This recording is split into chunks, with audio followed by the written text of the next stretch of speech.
quick Man. guys, let's bring our guy in, Phil. He's gonna join us, and let's have this full house backfield. I love it. It's our guy. He's the draft doctor himself. You can find him on Instagram. He's not a Twitter guy. Find him on Instagram at Phil_Toshin. Man, bring out our boy, the draft doctor himself, draft doctor Phil Toshin. Phil, what's up, Papa?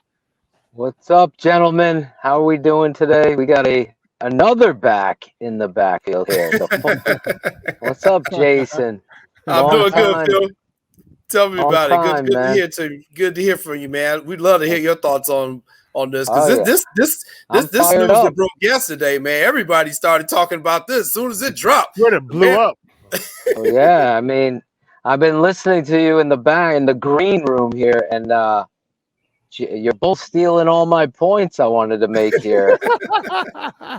First of all, being from Connecticut, and living by the Jets, Giants, and the Patriots, each one of those franchises has a stadium outside of the branded name of the stadiums because they want to own those parking, that big $40 to park money. I mean, the hustle is real, and Kenneth's stealing my point that I've always made. You say whatever it is you want about the Chicago Bears, the brand itself.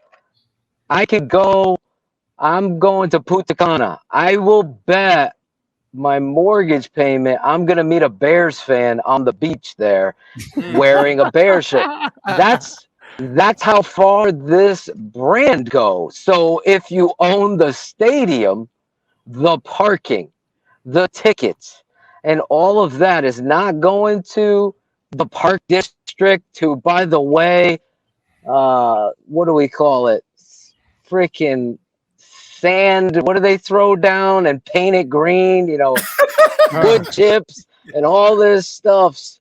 And all of the embarrassing moments I've had to endure as a Bears fan defending what historically is an amazing, place in Soldier Field. But at the same time, if you own your stadium, the self-worth of your franchise is going to just because property, grow. it's real estate. It's real estate. unbelievable.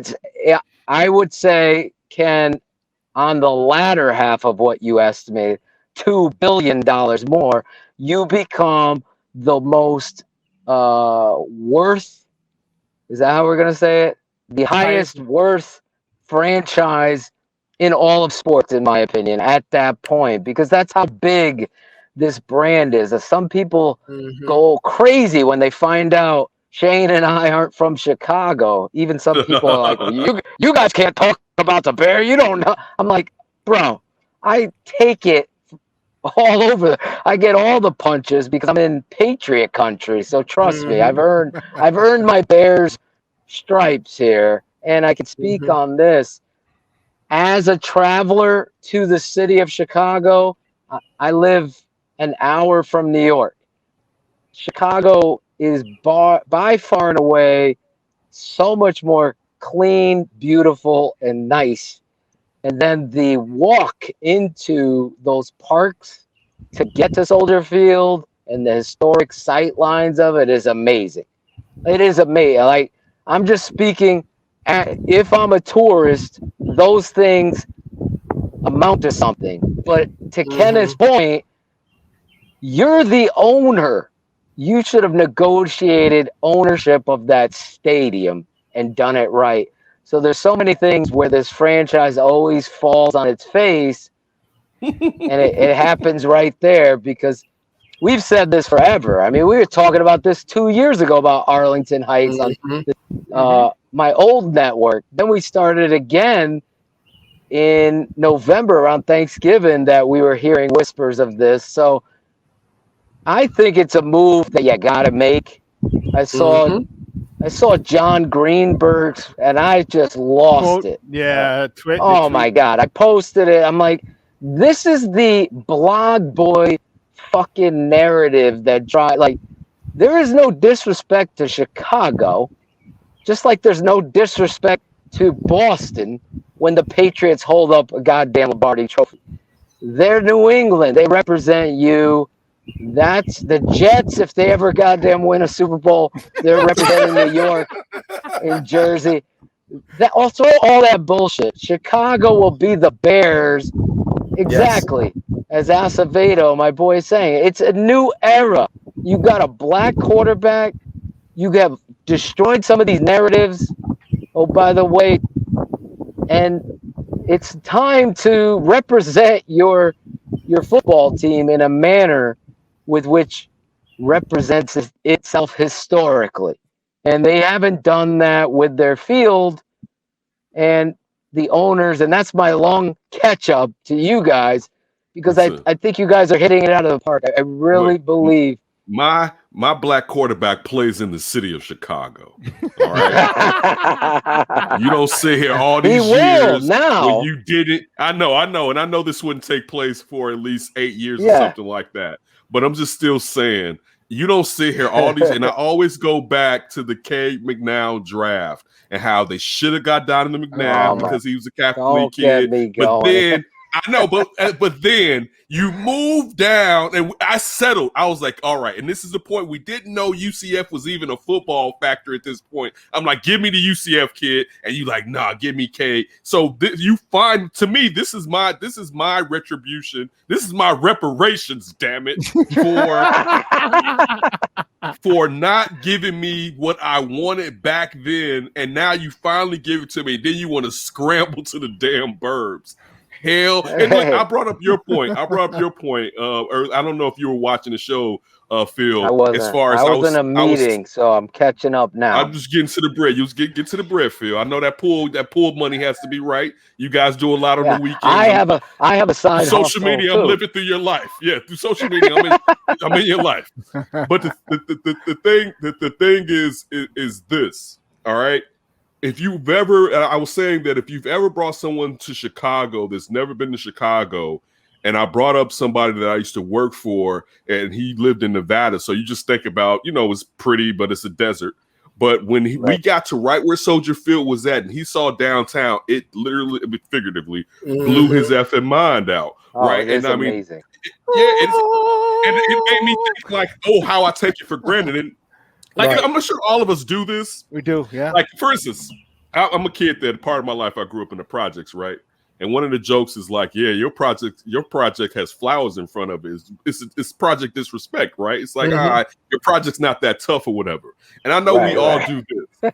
when you show me your downtown and whatever sports venue, and I look like your little ass downtown. That's not a downtown, right? Like unless it's like Manhattan, Naperville. Even Los Angeles, you're like, your downtown is pathetic, right? Like, it's one of those things that you beat your chest about as far as big, because really, this is the second. There's only two metropolises in America. It's New York and Chicago. Los Angeles is spread out. You know what I'm saying? Like, it's so to be the old Pistons playing in the Palace, for me, it's just not working. But I get, again, if it was my team and I owned it, this wouldn't be happening. They had the opportunity, like you said, to put their foot down. And again, it goes back to Ted Phillips, the guy that's supposedly not involved with football. He's right there celebrating with Justin Fields. You about to bring up his mistress in a minute. I know how you get. I already told her. I know how you get. It's historically. I didn't even know until Phil brought me in. Like, did you know about the secretary? I'm like, where the hell are we going right now? But and here's the other thing, fellas, too, about the lease. Yeah. Phil, they're not supposed to get out of the lease until 2033. Okay, they're gonna break that lease, and people need to understand that. So what I did today. Today what I did, I sent in a Freedom of Information Act request, because remember, Soldier Field is owned by the Park District, means it's owned by the city. And so I FOIA'd the lease. I want to see the lease, and I want to see what the penalty is. This is what a real journalist does, which is why a lot of these people in sports media get my damn nerves. But all you gotta do is pull up the public records and find out how much is it if the Bears break the lease. And I can guarantee you, whatever it is, they're going to pay that money, because they're going to make the money back if they got their own thing. whether it's in Arlington Heights or wherever the hell they build the thing. That's the beauty of ownership. So, you know, that information I'll have probably in a couple of weeks. But we just got to realize that this is a business and take some of our fandom out of it. But I agree with what Phil is saying. I agree with what Ken is saying. The Bears should have done this years ago. This shouldn't even be coming up in 2021. They should have owned Soldier Field years ago, paid all friends of the park, do whatever you got to do in Chicago, and own the damn thing. Yep. Listen, you three can have your Arlington Heights Bears. I will never. All right, I will never. The name stays in the city. All right, the name stays in the city. All right. Hey, I agree with you, bro. Brown situation. All right, you're gonna have to change that ish before you leave my city to go to Arlington Heights. As soon as we get tickets when they move to Arlington Heights, Ken, you're coming with us. For sure. Hey, I'm going. As long as you're driving, I got you. Hey, yeah, you're driving, so you pay the parking. But hey, I'll go under protest. Facts, I'm gonna go under protest. It's like, you know what? I'm going to the Bears game under protest, just so you know. I'll go in my Dolphins jersey. I'll go and I'll wear my Dolphins jersey and hat. I'm gonna have to give me a side piece when I step into that stadium. I don't have me a true side piece in the NFL right now. It used to be the 49ers as a kid. I don't have a true side piece, but you're right, Jason. I'm going to have to represent a side piece if I step into the Arlington Heights Bears Stadium. Bears Village. Is it Bears? What can we call? What are they going to call it? Because Bears Village sounds dumb. You know what they're going to call it? This shit. You're a damn fool, Ken. I love it. They're going to make a lot of money. So, yeah, all right, guys, make plenty of money. I'm out of here. Just wanted to chime in on that and give you guys a heads up, just kind of on the business part of this whole thing. And obviously now, you know, everybody's going to be following this now because it's out there. It's legit. Like I said, they put in a legit offer. So you got to take this seriously. This is just not them threatening orally now. They've actually put, you know, an offer in, an official offer. So we'll see how this plays out over the next, you know, few weeks. But I'm going to enjoy the mayor and everybody else arguing with each other publicly. But the bottom line is that money is going to talk, man. If the Bears put up enough money, then, you know, this is going to be a done deal. And people need to get used to the Arlington Heights Bears. So. You just want to be closer to the Bears. Wait, real quick before you go. How close would you be out to get into a Bears game if they're in Arlington Heights? How quickly could you get to a Bears game? Probably about 40 minutes. See, that's what's up with this right now. It's about like 20 minutes for me, 25, something like that. Yeah, it's about 40 minutes for me. Yeah, so we'll see. Okay, it's gonna be interesting. All right, everybody have a good weekend. All right, guys. You too, bro. Guys, we gotta take a quick break, and on the other side of the break, my man, the draft doctor, Phil himself. What are you doing, Rodolicious, this weekend, Ken? Real quick with Ivan, when I was on Halitech Hall this week, and you Kevin? dipped. Yeah, Kevin. As I was Kevin. But I mentioned because he was talking about the Bears plan in Evanston, and that you would not have any of that because you are the mayor of parking restrictions when it comes to Evanston. I just wanted to point that out. Can you hear me? I got you. Yeah, we can hear you, Phil. I was in my car. It got so hot, the iPhone shut down a heat warning. I'm like, is this the McCaskies? It's getting hot in here. They put out a hit. They put out a hit. Cancel his iPhone. Block his iPhone. Block his iPhone. Block it. So I had to move from the car, and I'm in an office here in my facility here. So yeah, I was getting amped up. We were right in the heat of that, and sure enough, a heat warning. I also heard the Bears are looking to build on what was it? There's like a big empty plot on 35th and Shields. I think they could just go ahead and put. All right, we got to go to break. This guy, you're being stupid. What in the world is wrong with being stupid? How could you? He's Why? got a joke about these socks, right? Yeah. That's a stupid joke. It's, you know, because what world are you living in? Like your team is doing well, and you're focusing on disrespecting the socks. Seriously. You know what the truth is? We're living rent free in your mind right now, bro. That's how we do in Evanston. That's how we do in Evanston. Exactly. We're living too rent free in your mind. You guys have a great weekend, man. I'm not doing any. Now, you know what? I'm. Listen, it's funny, Jason talking about that. I'm in the midst of acquiring a property, so that's going to be part of my weekend. And I need to get my oil pan fixed in my ride. Actually, I wasn't going to come on today, Sean.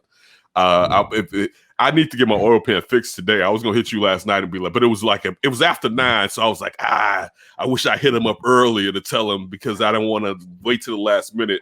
But I need to get my oil pan fixed. I went to get a oil change the other day, and I knew it was leaking. And the guy, shout out to the brothers at the Jiffy Lube on 83rd and Jeffrey. It's black owned too. But shout out, the brother down there was like, man, 19. At 19, I guess the Jiffy Lube mean they're not working on your ish. But he was like, your oil pan has a hole in it, and it doesn't make sense for us to do this. They could have just fleeced me and just did an oil change or whatever. Right. So I need to get a new oil pan. So that's going to be, and the Father's Day, probably go out to the burbs for Father's Day and spend time with the old lady's family. So that's, even though I'm not a big Father's Day, my family my family does well with Father's Day. Let me say that. But in general, nationally, Father's Day sucks. It doesn't get the props of Mother's Day whatsoever. Definitely not. It's just like, they know it's just like Mother's Day is like you break out the flowers, everything's running down. Father's Day is like, man, here, go grill something outside real quick for us or whatever. So, but again, my family does me right. I'm not saying my family, but generally speaking. Well, so that's gonna be my weekend. What Rona? What are you doing, Rona Licious? I know you're gonna be in some lady's face this weekend. Well, how's this gonna go? No, dude. Italian Sean. It's Italian Sean summer. So I'm going. It's the hot boy. It's the bad boy summer. Sean. Bad boy summer of Sean. Yes, it is. Somebody mama's catching it this weekend. I gotta go. So I'm going to Michigan tomorrow. I'm going to Michigan. Going to the beach in Michigan.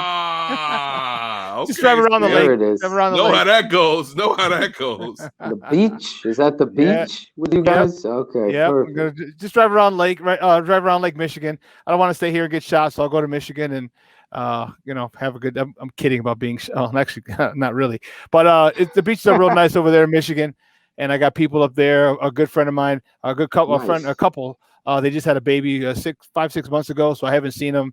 So I get a chance the baby. That's what I said. It goes, Jerry, you got to see the baby. That's exactly what I forgot. You're a Seinfeld freak like me. I said that to somebody else. Dude.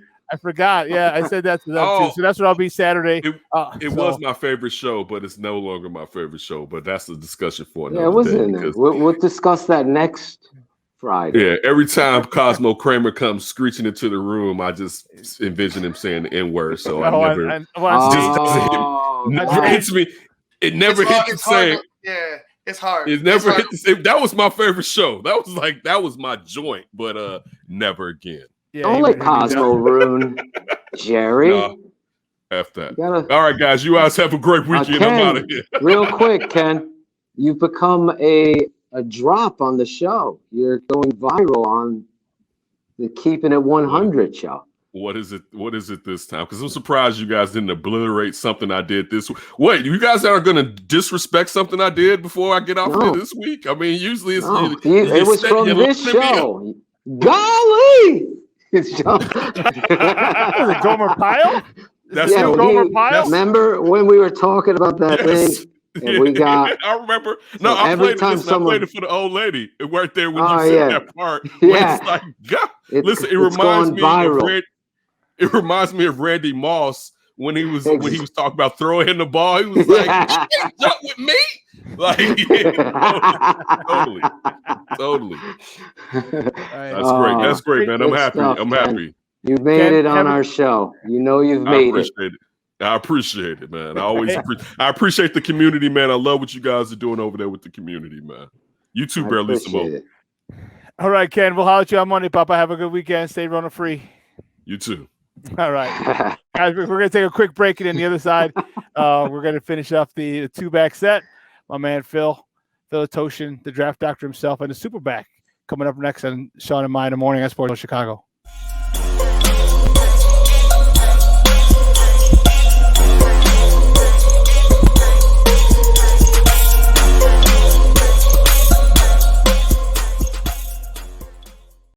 AutomotiveMap.com presents the Sports Flash on the Sports Zone Chicago.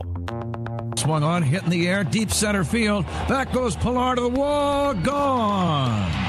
Tip measure, homer to dead center for Javier Baez. Cubs lead 2-0. What a blast. The action on the Cubs radio network. Javier Baez with the blast. 2-0 the final over the Mets in New York on Thursday. Kyle Hendricks gave up 2 hits over 6 innings. He walked 2 and struck out 7 as Chicago improves to 39-30. With wins in 6 of 10, they've got a 1-game lead over the Brewers in the race for the top spot in the NL Central. The White Sox got pounded 10-2 at Houston. Starter Dylan Cease tagged for 6 runs over 3 1/3. He gave up 4 hits, walked 2 and struck out 4. The Sox still the leader in the AL West by 3.5 games over Cleveland. Download the free Score app. Lightning fast updates so you never miss a thing. It's why the Score app is one of North America's most popular sports apps. I'm Chuck Sanders. That's the Sports Flash on the Sports Zone Chicago. Staples Connect has everything for school at amazing prices. Right now, 24-count Crayola crayons, 2-pocket polyfolders, and 4-ounce Elmer's glue are just 50 cents each. So your student won't just be ready for school, they'll be art project masterpiece ready. It's a popsicle stick Eiffel Tower to scale. Get more than ready for school with amazing prices for everything on your list. Visit your local Staples store or get it same day with Instacart. In-store only in 619, limit 30. Instacart delivery subject to availability. Additional fees may apply.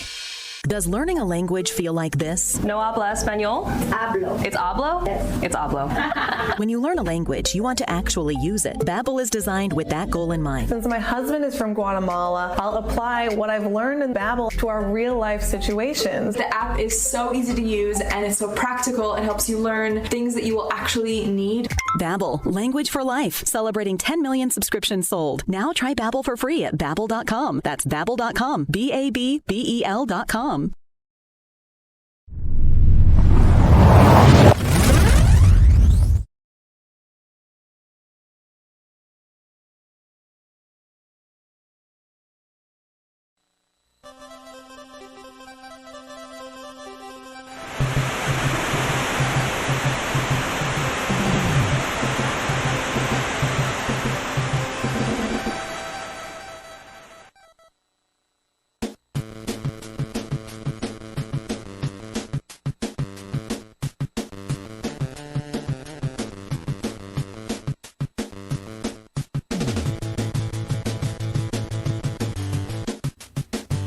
Shit goes downhill. You would think guys would fucking pick up their game. And they're not going to have a $39 million cap hit for a guy who's not there.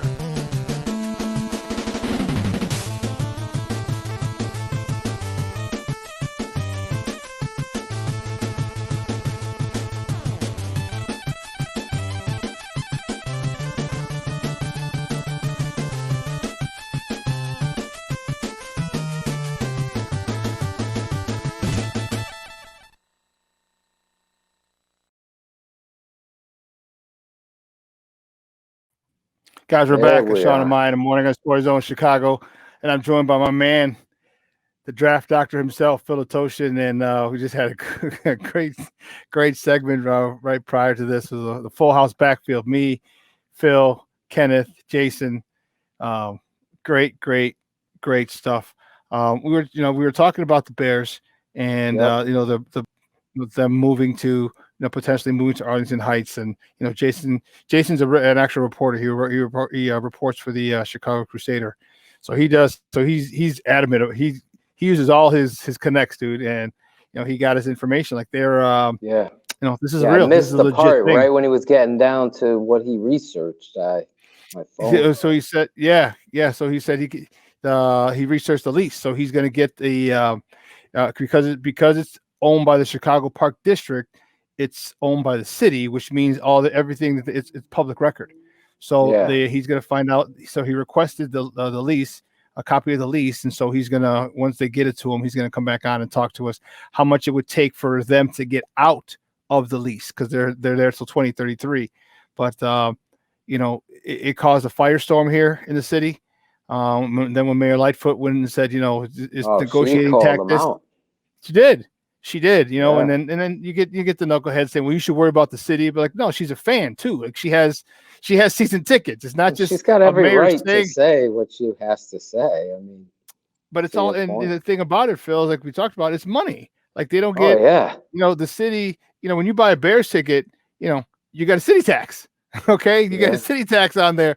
And then what it does for the entire city, the infrastructure, you're talking about people flying in to stay at hotels. Okay. Like you're flying in. Okay. You're going to eat in downtown. There's a city tax on restaurants and bars and everything. Okay. That's all money. And you do that. You go to Arlington Heights. All right. You're going to go to Rosemont. You're going to stay out in Oak Brook. You're going to stay out there. The hotels, you're going to lose people coming in for hotels, the city taxes, the taxes on the restaurant and bars. It's just a whole big thing. So, I don't want them to move. I get it. I understand completely, Phil, because, man, someone put, we're losing all that money, or, they're losing all that money with, no Super Bowl, no Final Fours, no WrestleManias, no, all these things, no NCAA tournaments, or all these things you can have there, concerts in the middle of the winter. You can't use Soldier Field as a concert. All of these things, this is all money. And if you don't look at it from a business perspective, because it is a business, you're just not looking at it correctly. Right. And I think that's the point that, when you're looking at these franchises that do it right on the business side, they own their stadiums. I would be interested to see how much percentage do the Chicago Bears take off tickets. How is it broken down in that lease? It's got to be in there. So it'll be awesome for Jason to give you like parking. How much percentage do the Bears take from that? Just to give a perspective on how much they can grow in regards to owning the stadium. Obviously, you're the second or we'll say third largest city in America, and arguably the top 2 known in the world franchise. You are having the smallest stadium in regards to seating. That is a loss right there. That's poor planning. And, everyone could say whatever it is. Everyone's going to have an opinion about what it looks like or what have you. To me, I don't mind the modern architecture, the spaceship or whatever. I will say this again, bringing my wife for the first time. She had never been to Chicago, so to bring her, I just remember what Kenneth was talking about, bringing his friend, her being blown away she's traveled the world. She's been to New York, God knows how many times, 1 million, to go walk through a park and to feel that feel all of a sudden next to a lake that looks like an ocean. It's gorgeous. And there's Soldier Field right there on the lakefront. It is a sight to be seen if you've never seen it. And I know you have listeners all over the world, and it is something that you just have to experience. So there's that value to Soldier Field and the historic stuff behind it. But, the old man had a plan to get the Bears to own their franchise, own their stadium rather. And it is something that I just think when all roads meet, you got the airport, you got all these highways, it just makes too much business sense. See, this is where because I put out a t-shirt, I've made this statement, performance over politics. That's got to be the Chicago Bears mantra moving forward. The politics is money. Don't get it twisted. Politics is money. How you spend it is how you make it. So you can't let that invade football on the field, but it's such a huge part. Yeah, those are two separate entities of the franchise. Exactly. How you pay these about earlier players. You're going to only get better if you have a state-of-the-art facility that's owned by the Chicago Bears, and it's a Chicago Bears down. And a lot of your listeners don't know because maybe they've never been to New England. New England is in Foxborough, Mass. It is the worst place to get in and out of. It's traffic. You ain't getting out of there till 4 a.m. if it's a Monday night game, maybe 3. It's so poorly in regards to that, right? But the Patriots have made it a mall, arcades, shopping centers, movie theaters. So it becomes a place to go with your family as well as the football game. So say the wife doesn't want to go for 3.5, 4 hours, she could go to the mall that's there. I mean, it's going to give the Chicago Bears a lot of things that I think are necessary upgrades, we'll call them, to help the politics get out of the football field. Like get up to date with the field turf, for God's sake. I get it that you want grass, but if you've got these speed rushers and these players that rely on speed, and that's your plan, then to have your field be pristine, where you're not, circling the universe for the right appropriate grass, because Green Bay has this Kentucky grass that so you want to try, and you're constantly going. Just put the field turf down, have the Dave Matthews band, and Run DMC's reunion tour, and have all that stuff. It's great. But at the end of the day, it's the Chicago Bears, just like it is with the Dallas Cowboys. That's their stadium. They make everything off of it. And that's how it should be with the charter franchise. And again, it sucks because historically you want to embrace that. But I think Jason's right. And Kenneth, if they had negotiated 90% ownership to 10% for the district and came up with a deal where you're kicking back, now the Chicago Park District controls what is going to happen. It should be you. You're the Chicago Bears. There shouldn't be a high school team playing on it Saturday afternoon, tearing it up, and then the next day you got a big game and it's backwards thinking. Phil, and hopefully that happened to us in 2010. Yeah. So the prep bowl was, that's been a huge thing here in Chicago. It's lost a lot of its luster, but that was the biggest game here from the 20s, 30s, 40s, 50s, 60s, 70s, 80s, 90s, even in 2000. So it was a Catholic League champion versus a public league champion. This is obviously way before the suburbs were here and suburban powerhouses. Look, Phil, there were literally over 100,000 people for a freaking high school game at Soldier Field. Over 100,000 people, because it's all of Soldier Field would hold 100,000. They sectioned off one end of it, but whatever. And so what happened is in 2010, I was coaching at Curie High School, and we had just won Curie's first city championship in the history of the school. And so we got to play the winner of the Catholic League, which was Fenwick. And we're way better than Fenwick. Well, you know what? Don't get me started, because I'm gonna get too fired up. But nonetheless, so it's the day after Thanksgiving. So the prep bowl is the day after Thanksgiving. Okay. That's because that's state championship weekend as well. So for, Saturday and Sunday, or Friday and Saturday, they'll be downstate, but here the prep bowl. So we couldn't practice on the field. We couldn't warm up on the field. We couldn't practice that. I shit you not. We had to warm up outside the stadium. We were in the locker room. They took us in the grass right outside of Soldier Field. We're looking up. Yeah. Soldier Field is there. And we had to warm up outside. The first time we got to step on the field was the coin toss.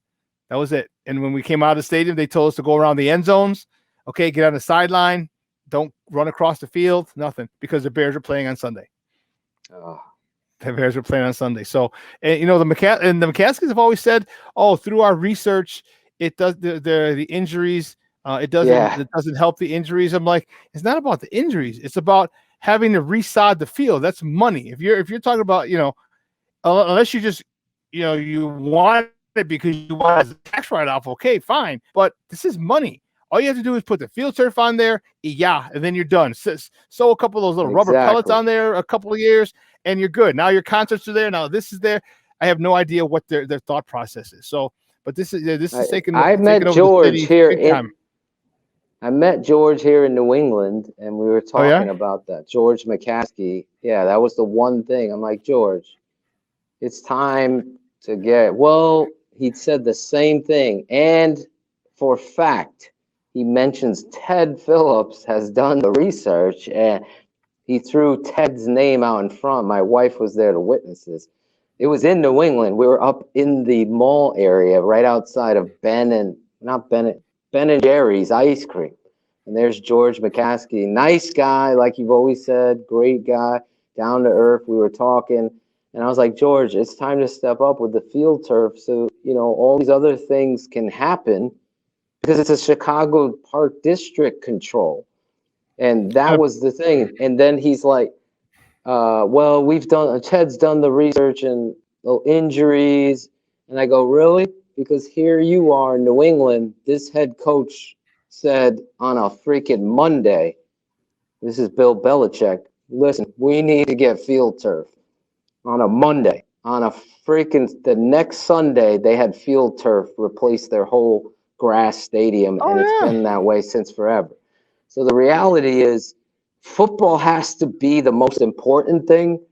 So on so many levels, I get that players are going to say, or you're going to poll players, or however these polls work, and they're going to want grass. But I just think for the modern day NFL and the rigors of it and the resodding, I talked to a buddy of mine. He said the Chicago Bears would have saved over at least $6 million they've spent alone in the last 7 years on resodding alone. So if it's $10 million to put it down, you would have saved.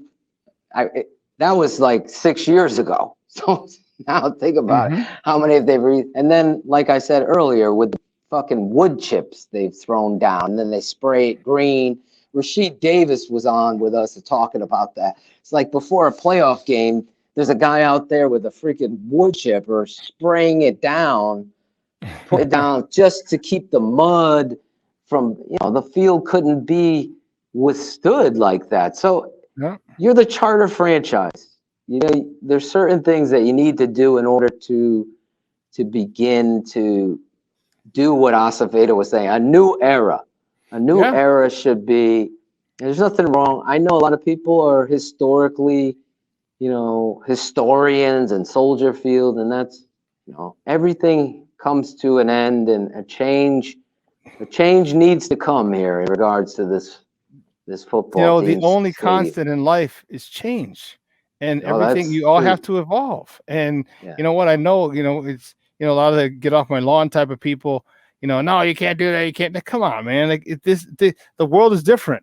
Okay, these are the guys who don't want to hop on the internet. These are the guys who don't want to use cell phones. They want to keep using their flip phones, and they don't want to use smartphones. Like, dude, it's just the way. But you'll watch Netflix, won't you? Exactly. You'll watch Netflix. So it's crazy what people do and why. Let's talk a little bit on the field. So we Justin Fields, our quarterback number one is going to be is QB2 now. He's coming. He said he believes in the process, and I'm okay with it. That's fine. I just hope that Matt Nagy allows him to play. Okay. And, my biggest thing was give him a series in the first half, give him a series in the second half. If you're okay, Dalton, and he should be, okay, fine. Give this kid, let him dip his toe in the water, let him get acclimated to the NFL game. Don't put the stress of the weight of the franchise on his shoulders, because he's feeling it already just from social media, from the fans in public, at a grocery store. He feels it. So there's no need to do that. And I think if he does that, he'll get acclimated, and you'll see. And trust me, we will see. It was not going to take. It's not rocket science when you can tell who's a better quarterback, who moves the ball better, who the team responds to better. Exactly. And if that happens, hey, you know what, Andy Dalton, you got 10 million reasons to shut the hell up. You're not saying a damn word. And you know what? Hold his clipboard. Yeah. Listening to Matt Nagy brought me back the anxiety that I had while watching him coach. Here we go again. On a positive note, you've course corrected the quarterback position. You've rebuilt your offensive line with some talented, young, aggressive, we'll say, football players that that's going to determine itself in camp. But you've taken those right steps to get to the point where you're at a presser and you're saying on one hand, have you promised Andy Dalton the starting position? No, I didn't. But I did tell him he'll be the starter. It's the same thing.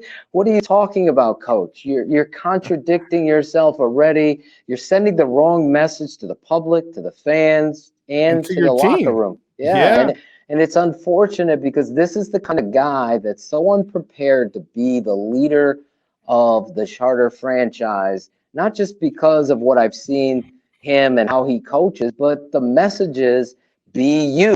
Well, we saw what the BU culture was able to do. We're celebrating after a 6-game losing streak. We're doing club dubs. That's terrible. That's not how you set a culture. And people could say whatever they want, but as a coach myself and you being one, there's got to be some certain levels of integrity that you have in your culture to understand the difference between a message being sent to a locker room and one you might have to send out for optics, and you express that to the locker room, but to go out there in front of everyone again and set up a dysfunctional situation with a no-win and confusion. No, he can never be the star. What are you talking about? This is football. And that's why I even made a t-shirt out of this. It's performance over politics, coach. Stop with the bullshit. Get out there, get to competing at every position, and allow this situation to resolve itself. That's what the best coaches do. You know, I was watching NFL this morning on the way in, or listening to it, and Peter Schrager, I'm not a fan of his at all, but he was talking about, you knew right away Russell Wilson. And I was there at that camp that he outplayed Matt Flynn, and Coach Carroll did the right thing. And that's 100% how it should be. You open the competition to what it is. My shot at Peter, for context, is then Peter's tweets at that time came out about Russell Wilson being better suited for baseball before he hit the field. So the blog boys always show themselves. But the point was made, though, that competition breeds success. My father taught me that. My Uncle Sam has always preached that. You don't set any margins in football. The margins are discipline and your expectations, but there never should be margins or limitations to competition. And that's where I have fears for Justin Fields and Matt Nagy, because if you're going to just try to, bubble wrap this guy like you did that year, right after 2018, when there was hope and Parkey's miss, the double doink, set into that next season.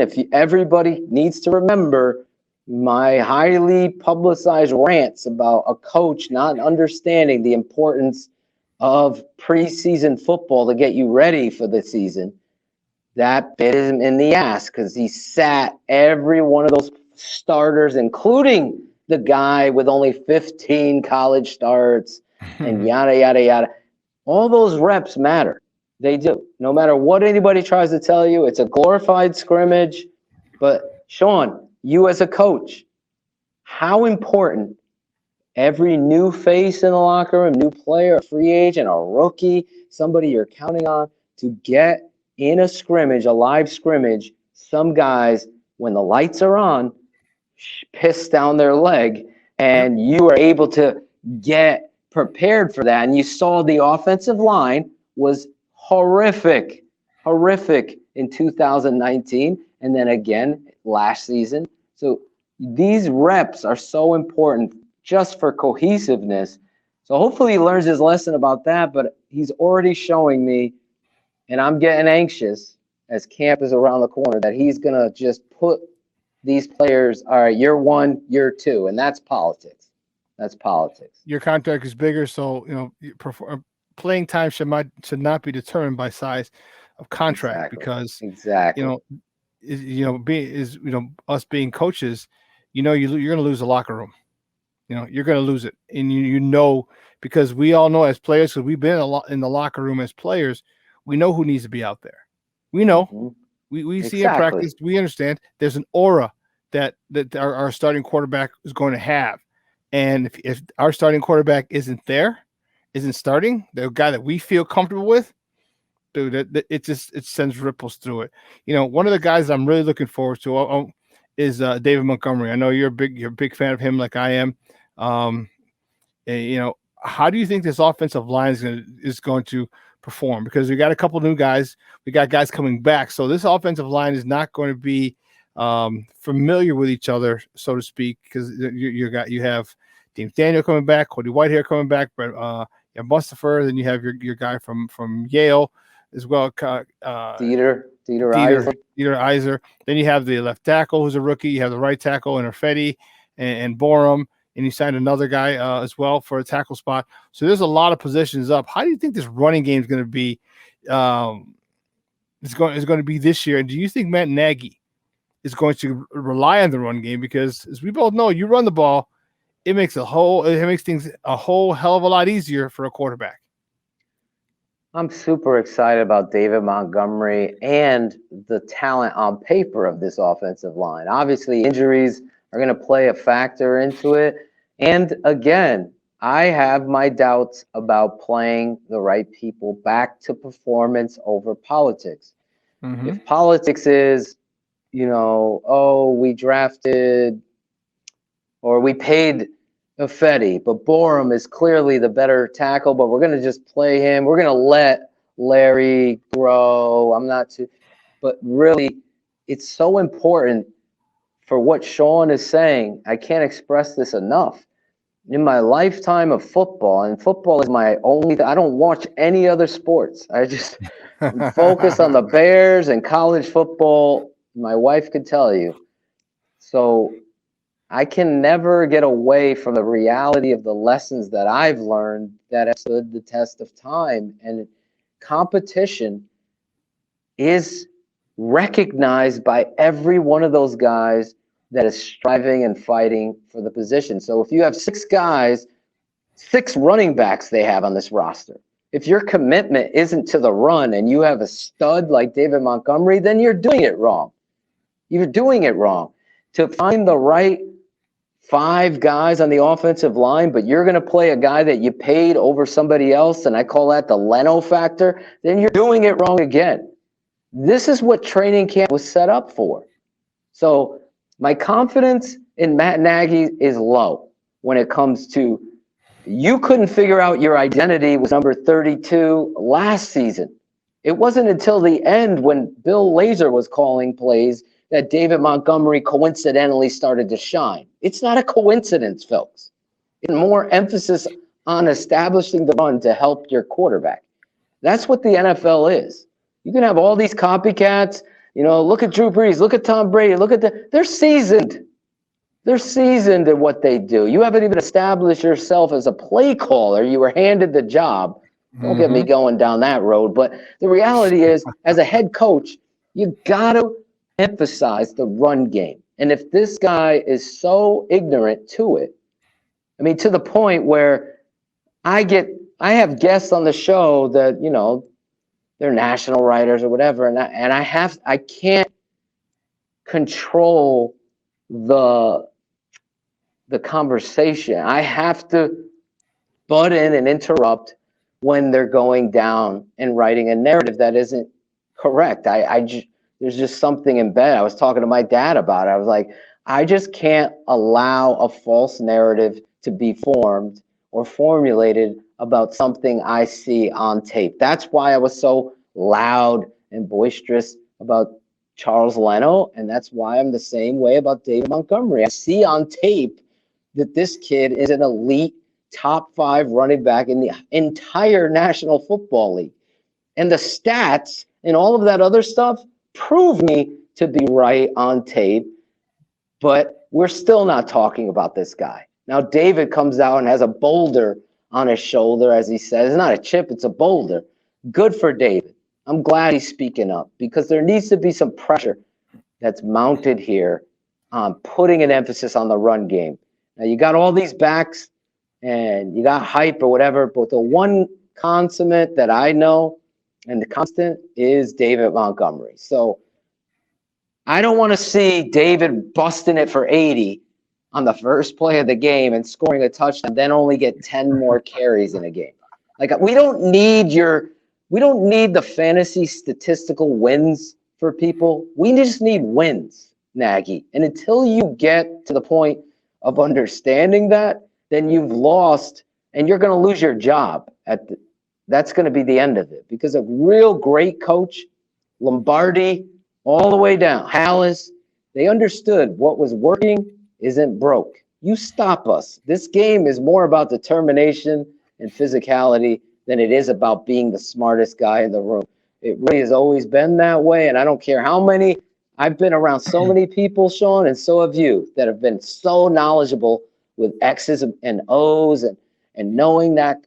But if they can't lead men and communicate and have a plan and really show, like, you win when you show the locker room that kid that was undrafted from Texas Tech has played so well that he's a part of this game plan. You win. You win. Yeah, and there's no more tight end jet sweeps at the goal line.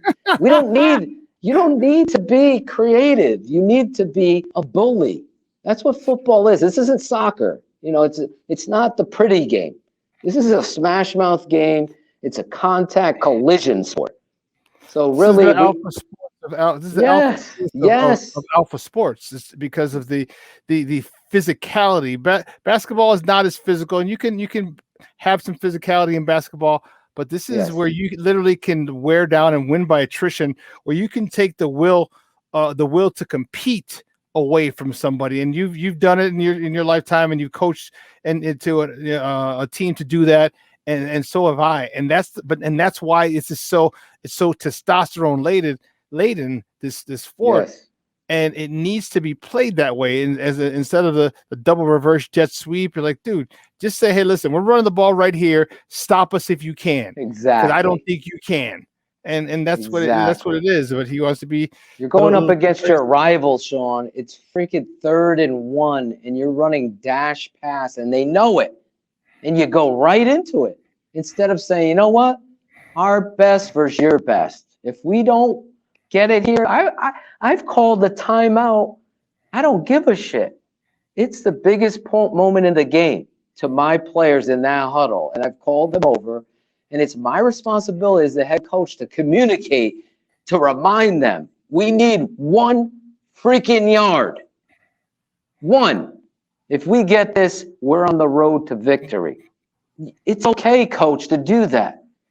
And maybe, he has learned on the job. That's the only hope I have, because as a leader, as a person, as much momentum as he's gained this offseason, that presser the other day with the very last question by Steve Silverman talking about that competition and everything really left this pit of anxiety that I'm going to be on Bears Hour Live ranting about this guy and his stupidity and situational football, throwing the ball all over, trying to do too much when it doesn't need it, when 32 is right there.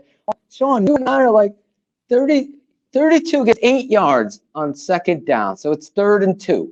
And all of a sudden, he's bringing Cordero Patterson in and running a toss to the short side. It's like, what are you doing? Oh, we tried to run the ball. We tried, Brad Pitt. Why didn't you run the ball there? We tried. We brought Cordero. No, you have David there. That's what great. Did Emmett come out in a big moment? Did Walter come out in the big moment? Those are the things that this coach really needs to identify. And listen, I'm watching David Montgomery. We had him on the show. He's a motivated guy, and he's already an elite talent to me. So I'm excited about this football player this season. I know they drafted Herbert, and Tariq's coming back, and they picked up Damian Williams. But I'm telling you right now, as motivated as he is, this is going to be interesting. I hope Nagy gets it. I hope so too. Hey guys, 3 hours has come and gone. Phil, great stuff, buddy. I really appreciate it. Do me a favor though, let everyone know where they can find you and your work online. Yep. You can find me right there on Instagram at Phil_Toshin. And of course, the Tape Never Lies Network on YouTube. And we also do a Patreon channel with way more, including this guy. Wait, how do I do that? Oh, there you go. patron side, the tapeneverlies.com, just like that. Sean comes on with me, breaking down film. My father, Steve Edwards, we're going to have Lemuel Stinson and a few other former Bears come on, breaking down tape, going into the football season, especially during preseason, where I watch every play, Sean. I can't miss. A lot of people, I remember a certain blog, the Bears blog. I turn it off. No, I watch I'm analyzing this football team down to the very last roster spot. That's how important it is. If you love X's and O's, you're going to love our shows and become a patron. I love Sean and Ivan. I know I've talked, and you guys always have a great show. I always shout you out. And we put my spot here on our network because this is a brotherhood that we have here and sisterhood with Maya. Man, we appreciate it. We were at the Sox game yesterday or Wednesday, and it was. Yeah, I saw you. It was awesome, dude. It was awesome. So, I gotta catch it again. I've never been. That's the Bridgeport White Sox, right? See, he's still mad about his uniform to say Wrigleyville that exclude the whole north side. Ours the south side. All right, so we're talking from the black neighborhoods, the Hispanic neighborhoods, the white neighborhoods, the Polish neighborhoods. One Wrigley, and Wrigleyville's not even a neighborhood, Phil. It's in they just made it up. It's a street, right? It's right on Clark Street. Yeah, it pretty much is. It's pretty much just a stretch of street. With about a half mile long. Some bars, some drunk people and shit like that. You started. Sean, we're gonna Michigan have our show, right? I'm kidding. I don't know anything about the baseball rivalry, so I got to get to a White Sox game with you, though. I'll tell you, we will. When you let me know, they should be playing. I just when I was there, one of the guys. I just made a new friend to hook up, and he was like, dude, he works for Guaranteed Rate, which is, they play Guaranteed Rate Field. He's like, if you want to go to a Sox game, he goes, let me know. He goes, give me about a week or so. He goes, just don't ask for like the Cubs or the Yankees, or the Red Sox or Dodgers. Like, okay, I got you. So we'll see if we can squeeze a game in. If not, maybe we'll just get some tickets. I know you got a packed weekend that weekend. It's so gonna be crazy. But yeah, maybe I come up early. We never know. Yeah, we'll check the schedule. Wife. Maybe a preseason Bears game. I'm trying to work angles. And there's a lot of Airbnbs down in and around Chicago. So you got it. Yeah, that's a good work, Phil. Good work, man. That'd be awesome. Hey, you know what? You should come week 2 when Mitch comes to town with the Buffalo Bills. Oh my God, that would be great. That's awesome. Hey, buddy, I appreciate it, man. I'll let you go. I know you're gonna give it to work, and I got to get something to eat because I am hungry. I didn't eat after this morning. You get Italian Sean. Italian beef, and then dip it into the gravy, or is it cheese, Ivan? It's all jus. You just let it, man. Just tell them to pour it all up on there. Just pour it on there, soak it in. And then, I mean, if you want more, go ahead and give a little cup on the side, but just have them pour it all on there. It should be good. Just dip it. We're all gonna get together. God bless you guys. Hey, love you, man. We'll talk soon. Later. All right, now, guys. That's Phil Atoshin, the Draft Dr. Phil.